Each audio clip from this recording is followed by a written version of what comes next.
सुप्रभात बच्चों, आज हम कक्षा 5 की हिंदी सेकंड का पाठ 9वां प्रत्यय के बारे में पढ़ेंगे कि प्रत्यय क्या होते हैं।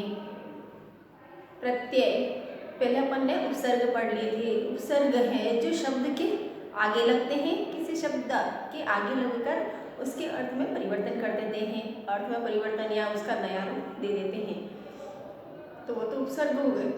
अब किसी शब्द के पीछे लगने वाले, प्रत्यय का मतलब होता है पीछे लगने वाले, किसी शब्द के पीछे लगने वाले शब्दांश, यानी प्रत्यय है और उपसर्ग है वो शब्दांश कहलाते हैं, पूरे शब्द नहीं कहलाते, शब्दांश कहलाते हैं। जो शब्द के आगे लगते हो तो उपसर्ग कहलाते हैं और जो शब्द से पीछे लगते हैं वो प्रत्यय कहलाते हैं। तो किसी शब्द के पीछे लगकर यानी कि पीछे जुड़कर उस शब्द का अर्थ परिवर्तन कर देते हैं या फिर उसमें कोई नया रूप ला देते हैं, परिवर्तित हो जाता है, उसका रूप है वो परिवर्तित हो जाता है। परिवर्तित रूप में कोई उसका उपसर्ग में तो आगे लगकर उसका विलोम शब्द भी बन जाता है या उसका और अधिक किसी और दूसरा अर्थ निकल जाता है, तो वैसा रहता है। तो उपसर्ग प्रत्यय में भी उसके पीछे लगकर उसका रूप परिवर्तित कर देते हैं, शब्द का रूप परिवर्तित कर देते हैं, वो क्या कहलाते हैं? प्रत्यय कहलाते हैं। किसी शब्द के पीछे जुड़कर उस शब्द का अर्थ परिवर्तन कर देते हैं, वे प्रत्यय कहलाते हैं। तो प्रत्यय की परिभाषा क्या होगी? वे शब्द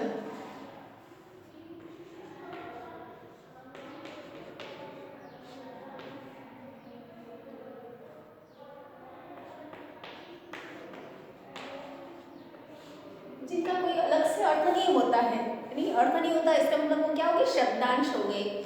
शब्द पूरे नहीं रहते हैं यानी कि उनका अर्थ नहीं रहता है, पर किसी शब्द के पीछे जुड़कर उसका परिवर्तित रूप कर देते हैं, उस शब्द को परिवर्तित कर देते हैं, यानी कि उसका अर्थ परिवर्तित हो जाता है। वे शब्द जिनका अलग से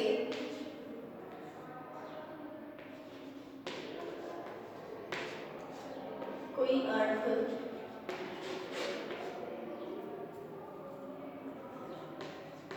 नहीं होता, परंतु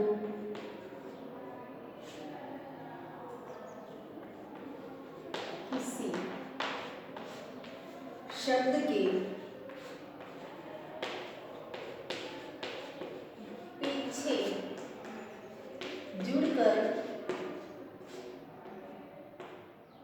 पीछे जुड़कर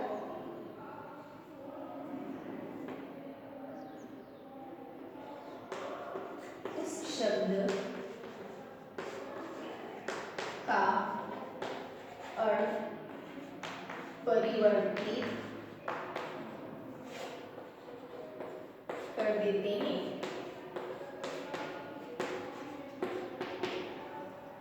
वे शब्द जिनका स्वयं का तो कोई अर्थ अलग से कोई अर्थ नहीं रहता है, परंतु वह किसी शब्द के पीछे जुड़कर उस शब्द का अर्थ परिवर्तित कर देते हैं, वे क्या कहलाते हैं? प्रत्यय कहलाते हैं।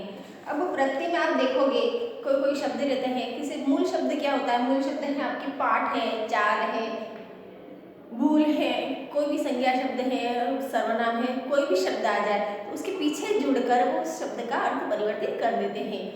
तो अब यहाँ पर कुछ शब्द दे रखी हैं आपके प्रत्यय, जैसे आई है, आँख है, अक है, अक्कड़, ई, औना, ता, आकू, पूर्वक और मय आदि ये प्रत्यय है जो आपके कोर्स में है। तो इनका आप देख लेते हैं अपन कि अक प्रत्यय जुड़ता है, अक प्रत्यय होता है। अब अक प्रत्यय है वो कहाँ कहाँ जुड़ता है? जैसे पाठ है, पाठ प्लस अक तो क्या बन जाता है? पाठक। इसी तरह चाल प्लस अक होता है तो चालक, गाय प्लस अक तो गायक, गई प्लस अक होता है तो गायक होता है। इसी तरह आपके भूल है,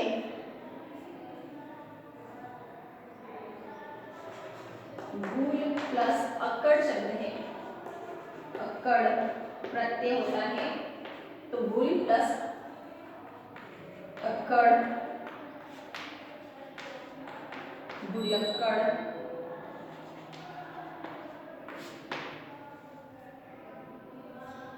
इसी तरह पढ़ है पढ़ाई, आई,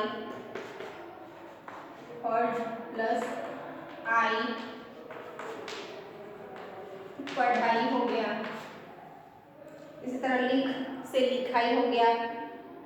तैराक, तैर प्लस आक, आक प्रत्यय हो गया आक, तो तैर प्लस आक, तैराक। इसे समाज है, एक प्रत्यय जुड़ता सामाजिक बनता है। लोक से एक प्रत्यय तो लौकिक बनता है। इतिहास और एक प्रत्यय जुड़ता तो ऐतिहासिक बनता है। हंस और ई तो हंसी।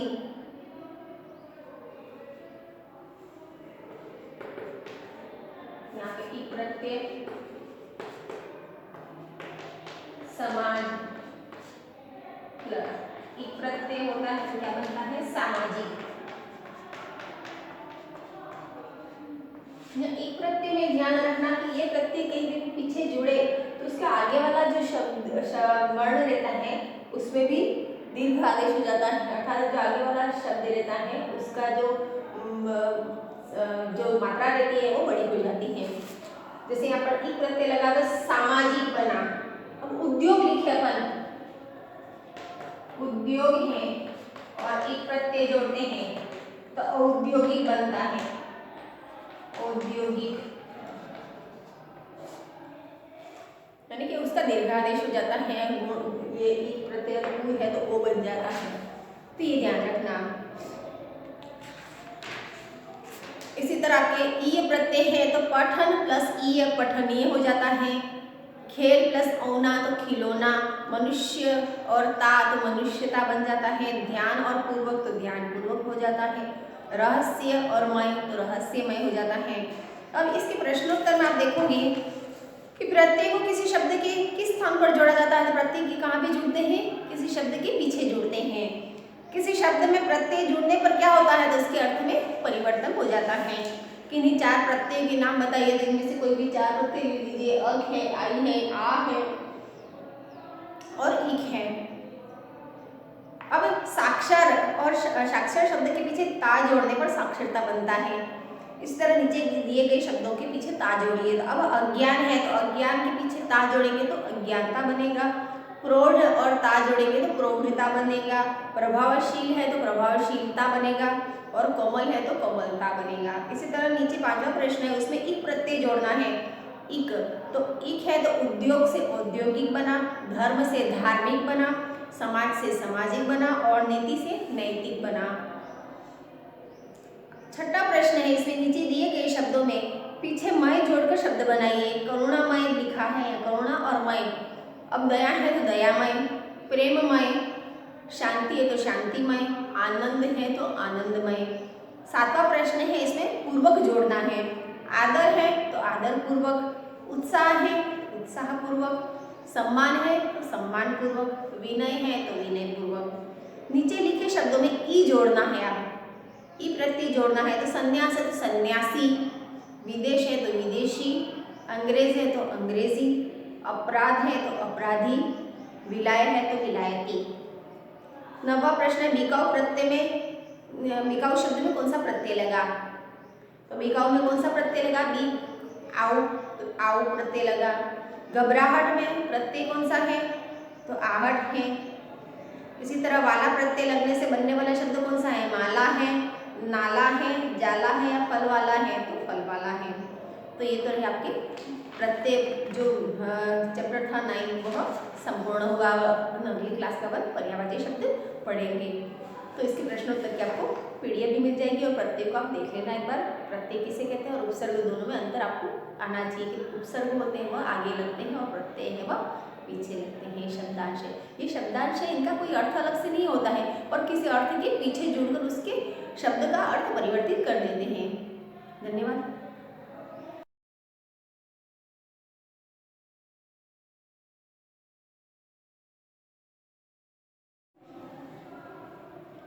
सुप्रभात बच्चों, आज हम कक्षा 5 की हिंदी सेकंड का पाठ 10वां पर्यायवाची शब्द। अब पर्यायवाची शब्द हैं तो पर्यायवाची शब्द किसे कहते हैं, पिछली कक्षाओं में भी आपने पढ़ा होगा पर्यायवाची शब्द।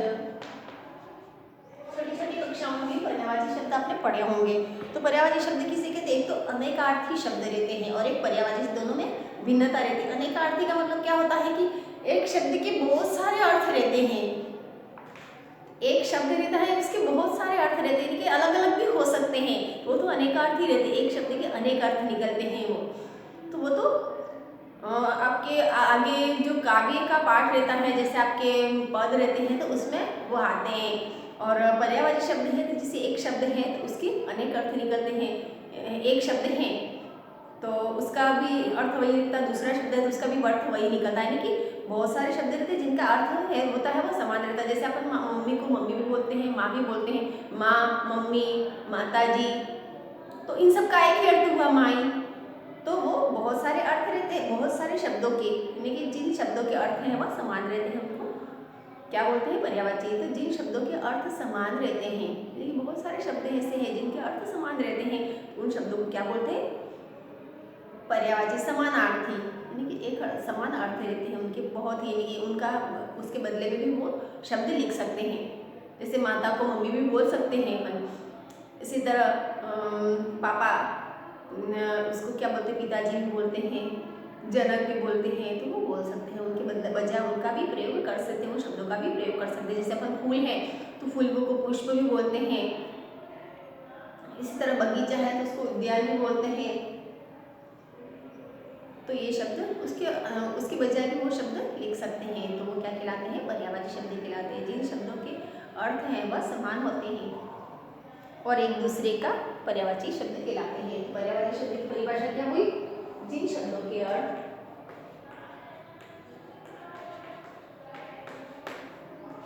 एक समान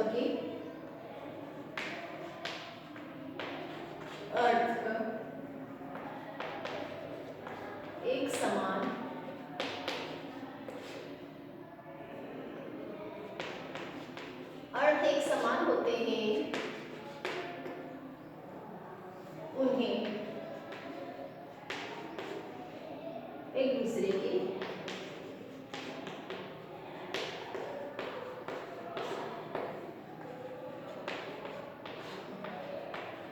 पर्यायवाची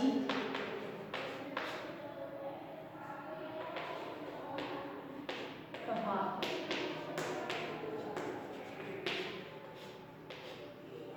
जिन शब्दों के अर्थ एक समान होते हैं, और उन्हें एक दूसरे की पर्यायवाची शब्द कहा। जैसे इसमें पर्यायवाची शब्द बहुत सारे दे रखे हैं। जैसे अग्नि है,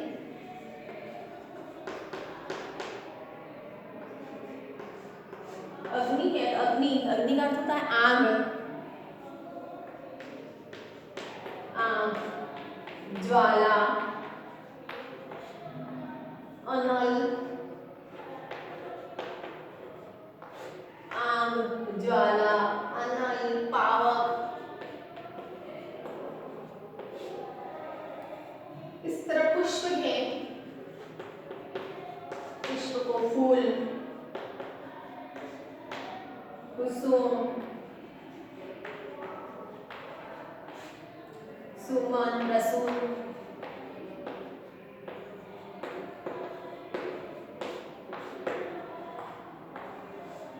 इस तरह अमृत है तो अमृत को सुधा, ओम, अमीय, पीयूष।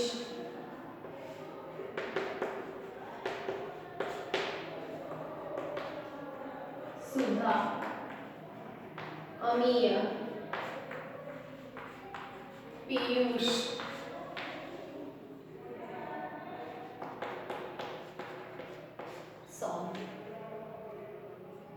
इसी तरह आपके आते हैं आँख है तो आँख का क्या होता है? लोचन, आँख तो लोचन, चक्षु, नयन, नेत्र। इस तरह पृथ्वी है, पृथ्वी को क्या बोलते हैं अपन? भू, भूमि, धरा और वसुंधरा। इसी तरह बहुत सारे शब्द हैं, देखिए आपके उनमें में भी सारे दे रखे हैं, तो इसमें कौन कौन से हैं? जैसे अश्व है तो अश्व को घोड़ा, घोटक, हय और तुरंग बोला है। असुर तो दाना, दैत्य, निशाचर और राक्षस। बादल है तो मेघ, पयोद, घन, जलद। इसी तरह बिजली है तो दामिनी, चपला, तड़ित और विद्युत। भ्रमर है तो भौरा, मधुप, मिलिंद और मधुकर। इंद्र है तो पुरंदर, देवराज, सुरपति और मधवा। मनुष्य है तो पुरुष, मानव, मनुज। ईश्वर है तो भगवान, प्रभु, परमात्मा, जगदीश। राजा है तो महीप, भूप, नृप और नरेश। कपड़ा है तो परिधान, वस्त्र, नृप, वसन और पट। रात है तो रजनी, निशा, रात्रि। ये शब्द है। कमल है तो सरोज, अरविंद, जलज, पंकज। वन है तो जंगल, अरण्य। कानन होता है और विपिन होता है। गणेश है तो गणपति, गजानन, लंबोदर, विनायक। ये शब्द हो गए। विष्णु है तो माधव, दामोदर, हरि और नारायण हो गए। गंगा है तो भागीरथी, सुरसरी, मंदाकिनी, देव नदी। वृक्ष है तो पादप, पेड़, तरु और विटप हो गए। घर है तो सदन, गृह, भवन और निवास। शेर है तो वनराज, केसरी, सिंह और केहरी। चंद्रमा है तो चंद्रमा का सुधाकर, शशि, इंदु। समुद्र है तो रत्नाकर, जलधि और वारिधि और पयोधि। जल है तो वारिणी, तोय और पानी। सरस्वती है तो गिरिराज, शारदा, भारती और वीणा, वाणी। इसी तरह तालाब है सर, सरोवर, जलाशय और ताल। सूर्य है तो रवि, भानु, भास्कर, प्रभाकर, दिनकर। सोना है तो कंचन, कनक, स्वर्ण और हेम। नदी है तो तटिनी, सरिता, अपगा और सरी। संसार है तो लोक, दुनिया, भव और विश्व। पर्वत है तो पहाड़, गिरी, अचल और भूधर। बंधु तो भाई, भ्राता, सहोदर। नित है तो रोज, प्रतिदिन। हिमालय है तो नागराज, नगराज, नगपति। नगराज, नगपति। गिरिराज, नग का अर्थ होता है पर्वतों का राजा। हिमालय है तो नगराज, नगपति, गिरिराज और हिमाचल। हाथी है तो दंत, गज, मातंग और कुंजर। अंधेरा है तो अंधियारा, अंधकार, तम और तिमिर। पवन है तो वायु, हवा, अनिल और पवन। पक्षी है तो खग, नभचर, विहग और अंडज। शरीर है तो तन, काया, देह और वपु। इसी तरह आपके यहाँ पर दे रखे हैं अभ्यास प्रश्न में। आप देखिए, अश्व के 3 पर्यायवाची शब्द लिखने हैं। तो अश्व का क्या क्या होगा? तो अश्व का घोड़ा, घोटक और हय, तुरंग है। 3 लिख देने। कमल है तो कमल किसमें लिखता है? पंकज, वो सब है तो वो इसमें लिख देने। घर के 3 पर्यायवाची चंद्रमा, जल, पर्वत, पुष्प, मनुष्य, राजा, शेर, सरस्वती और हाथी। इनके 3 पर्यायवाची आपको लिखने। पर्यायवाची शब्द लिखिए। चांद का पर्यायवाची शब्द लिखना है। सूर्य का, पहाड़ का, गणेश का, नभ, बंधु, विश्व, तन, सिंह और नीति। इन सबके पर्यायवाची आगे दे रखे हैं, इनमें से लिखने और इन सबको आपको याद भी करना है। इसी तरह 5वें में भी पर्यायवाची शब्द लिखने हैं। 6ठे में भी पर्यायवाची शब्द, 5वें तक तो पर्यायवाची शब्द ही लिखने हैं। उसमें 6ठे में नगेश में समानार्थक नगेश जो शब्द है, तो इसका है ना पर्यायवाची शब्द कौन सा है? दूसरा। और एक इसका नगेश का मतलब नग और ईश, तो कौन सा होगा? नग का अर्थ होता है पर्वत, पर्वतों का राजा कौन सा है? हिमालय, हिमालय होगा इसका। इसी तरह दिन है तो दिन का पर्यायवाची शब्द कौन सा है? दूसरा। तो दिन का तो दिवस है। छोटा दिन है वो तो गरीब के लिए आता है। तीर है तो तीर का पर्यायवाची शब्द क्या होगा? तो बाण है। अब ख और ख और व दोनों को मिलाना है। अग्नि का पर्यायवाची शब्द मिलाना तो आग होगा। अमृत का क्या होगा? सुधा होगा। प्रकाश का उजाला और पुष्प का फूल होगा। इसी तरह 11वें प्रश्न में है सही विकल्प नहीं है, उस पर घेरे लगाने। तो जल के पर्यायवाची शब्द रखे हैं, उसमें से कौन सा सही नहीं है? इसमें सिंधु है, वह सही नहीं है। वृक्ष है तो वृक्ष में कौन सा सही नहीं है?